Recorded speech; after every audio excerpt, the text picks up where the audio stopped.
네, 개장 전 오프닝 리포트입니다. 오늘도 목표가 그리고 투자 의견에 조정이 있는 종목들 중심으로 알아보겠습니다. 오늘의 종목 공개합니다.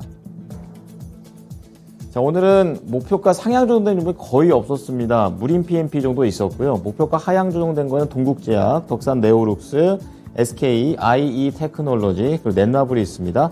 유지된 종목으로는 신한지주, ST팜, 삼성물산, 오리온이 들어가 있습니다. 자, 우선 목표 주가 상향 조정된 종목부터 체크하겠습니다. 무림 PMP 제지 쪽이고요. 흥국증권 그리고 매수 의견 유지 7,500원에서 8,500원으로 상향 조정했습니다.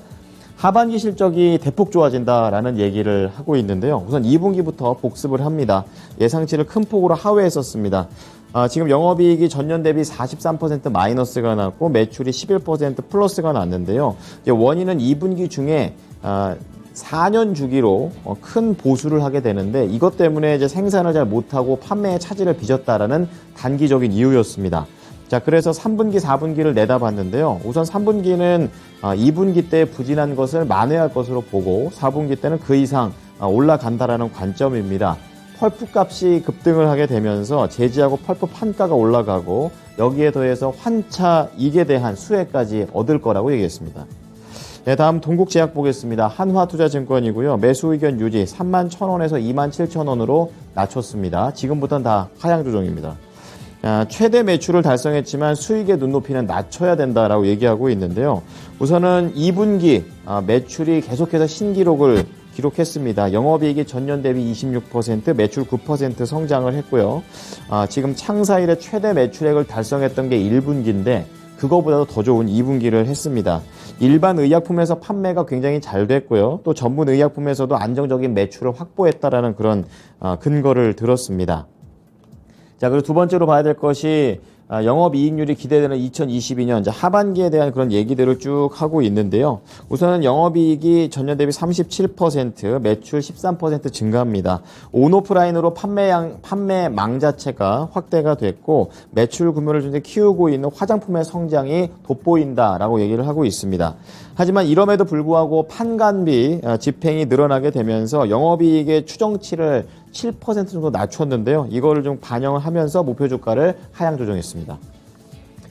예, 다음은 덕산 네오룩스 보겠습니다. 케이프증권이고요. 매수 의견 유지 51,000원에서 45,000원으로 낮췄는데요. 제목은 긴 호흡이 필요하다라는 내용이고요. 2분기 실적부터 봅니다. 낮아진 시장 전망치에 부합했다. 부진하죠. 우선 세부적인 내용을 보게 되면은 중화권 모바일 수요가 점점 부족해지고 있고 줄어들고 있는 상황에 따라서 중국에 대한 매출이 줄었고요. 또 OLED 쪽에서는 재고가 발생했다는 부분을 얘기를 했습니다. 그나마 이제 환율 효과가 나오면서 양호한 영업이익을 달성한 정도다라고 얘기를 하고 있고요. 또 IT 수요가 약세가 되면서 하반기에도 좀 부진할 거다라고 얘기하고 있습니다. 지금 3분기가 원래는 성수기인데 중저가 스마트폰 수요가 부진하죠. 거의 다 프리미엄 폰만 사는 그런 분위기로 돌아섰기 때문에 거기에 대한 악재를 받는 거고요. 이로 인해서 올해 전망을 영업이익이 전년 대비 0.6% 소폭 상승, 매출은 전년 대비 4.9% 하락을 하면서 덕산 네오룩스 목표 주가를 낮췄습니다. 네, 다음은 SK IE 테크놀로지입니다. KB증권이고요. 매수 의견 유지 16만 원에서 12만 원으로 낮췄는데요. 제목은 아직은 인고의 시간. 이것도 제목이 별로 안 좋습니다. 자, 우선은 목표 주가를 하향 조정한 이유부터 얘기를 했는데요. 우선 가동률이 하락하게 되면서 고정비 부담이 커졌다라는 내용이고요. 단가가 인하된 부분을 반영했고 이제 올해와 내년 영업이익 추정치를 각각 올해는 129%, 내년 53%로 하향 조정을 했습니다. 그리고 실적 반등은 내년부터라는 얘기를 하고 있는데요. 유럽의 전기차 시장이 우선 회복을 좀 더 해야 되고 폴란드에 있는 페이즈 2 공장이 좀 가동이 되는 시작이 내년입니다. 이제 그래서 내년을 예상하는 거고요.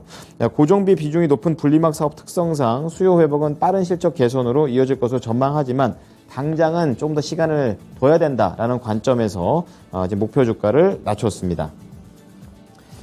자, 마지막으로 넷마블 체크해 볼 텐데요. 키움증권이고요. 마켓 퍼폼을 유지합니다. 그러니까 보수적인 관점을 유지한다는 거고요. 목표 주가는 10만 원에서 6만 원, 6만 2천 원대로 많이 내립니다. 본질적인 개선이 필요하다라고 조언을 하고 있는데요. 우선은 동사의 목표 주가를 하향 조정하게 된 이유부터 얘기를 하고 있습니다. 단기적으로 적자 기조가 계속 지속되고 있다는 점을 이제 딱 드러나는 악재로 얘기를 했고, 또 넷마블에 대해서 아무리 좋은 평가 기준을 적용을 했음에도 불구하고 떨어졌다는 걸 악재로 봤는데요. 이제 세부적으로 이익 회복을 앞으로 좀 잘할 수 있다는 가정도 넣었고, 또 우호적인 밸류에이션도 부여를 했습니다. 거기에다가 향후 동사의 핵심 신작이 될 수 있는 게임의 초기 매출액과 관련해서도 상당히 높게 나올 거다라고 얘기를 했는데, 이런 것들을 다 반영을 해도 역시 마켓 퍼폼 정도의 수준밖에 안 된다라는 내용입니다. 그래서 앞으로에 대한 내용으로는 유저가 원하는 개발을 해야 된다라는 조언을 하고 있는데요. 지금 관리하고 매출의 지속성 문제에서 문제를 겪고 있는 넷마블이다라고 판단을 하고 있고, 앞으로는 글로벌 게임사들의 주요 관심사가 트리플 A급의 신작을 제작해서 이거에 대한 투자, 그로 인해서 뭐 콘솔이나 PC 이런 쪽까지 확장시켜야 된다고 얘기를 하고 있습니다. 넷마블이 아무래도 퍼블리싱 쪽으로 좀 전문적으로 다루다 보니까 자체 신작에 대한 부분을 언급을 하면서 유저가 원하는 개발을 해야 된다라고 얘기했습니다. 지금까지 오프닝 리포트였습니다.